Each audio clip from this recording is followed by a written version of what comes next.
ভাই ও বন্ধুগণ, আজকে দুঃখ ভারাক্রান্ত হৃদয় নিয়ে আমরা বিক্ষোভ মিছিল করছি, আমরা প্রতিবাদ করছি।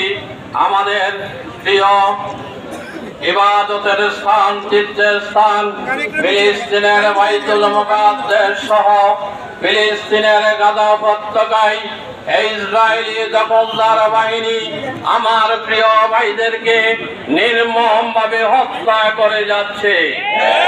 তাদের এই নির্মমতায় তারা উপর্যপুরে বোমা নিক্ষেপ করে নারী, শিশু, হসপিটাল সহ সর্বত্র একটি মৃত্যু উপত্যকায় পরিণত করেছে। আজকের এই সমাবেশ থেকে ধিক্কার জানাই, নিন্দা জানাই, প্রতিবাদ জানাই। সাথে সাথে আমরা বলতে চাই, বিশ্বের মুসলমানরা আজও মরে যায়নি।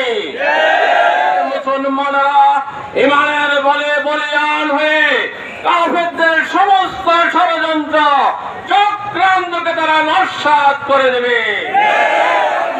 উপস্থিতি গাজায় আজকে আমার প্রিয় ভাই বোনদের উপর যেভাবে হত্যাযজ্ঞ চালিয়ে যাচ্ছে, আজকে বিশ্বের বিবেক যারা, আজকে যারা জাতিসংঘ তাদের কাছে প্রশ্ন রাখতে চায়, আজকে ইসরায়েলের দখলদার বাহিনী মানবতা বিরোধী অপরাধী আজকে যেভাবে নারী শিশুদেরকে হত্যা চালাচ্ছে, আজকে তোমাদের বিবেক কোথায়? যখনই মুসলমান দেশে কিছু হয় তোমরা তখন জঙ্গি বলো, কিন্তু তোমাদের মানবতার ফেরিওয়ালাদেরকে আমরা ধিক্কার জানাই। সাথে সাথে বিশ্বের মুসলমানদেরকে, মুসলমান নেতৃবৃন্দের কাছে আমরা আহ্বান জানাতে চাই, আর কত আমাদের ভাই বোন হত্যা হলে তোমাদের বিবেক জাগ্রত হবে? এখনো তোমাদের বিবেকে জাগ্রত হচ্ছে না। ফিলিস্তিনে কি হচ্ছে তোমরা তা দেখতে পাচ্ছ না। তোমাদেরকে আজকে ঐক্যবদ্ধ হতে হবে, বিশ্বের মুসলমানদেরকে ঐক্যবদ্ধ হতে হবে, এই জাতিকে পরাজিত করতে হবে।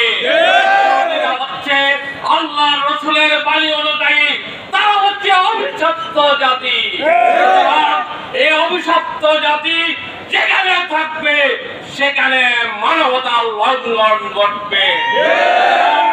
এই ইহুদি জাতির যে সকল পণ্য রয়েছে সে সকল পণ্য বয়কট করার জন্য আমরা আহ্বান জানাবো, কিন্তু কোন ব্যবসায়ী প্রতিষ্ঠানে আঘাত করা যাবে না। আমরা পণ্য বর্জন করব। আমরা যদি পণ্য বর্জন করার মাধ্যমে আমরা প্রতিবাদ করে তুলতে পারি, তাহলে এই ইসরায়েলি দখলদার বাহিনী ফিলিস্তিন থেকে আমাদের প্রিয় তীর্থস্থান বাইতুল মুকাদ্দাস, সংগ্রামী ভাই ও বন্ধুগণ, আমরা স্পষ্টভাবে বলতে চাই, ফিলিস্তিন মুসলমানদের, বাইতুল মুকাদ্দাস মুসলমানদের, সুতরাং মুসলমানদের কোন আবাসভূমি নিয়ে ষড়যন্ত্র চলবে না। এই ষড়যন্ত্রের সাথে রয়েছে বাংলাদেশও এজেন্ট থাকতে পারে।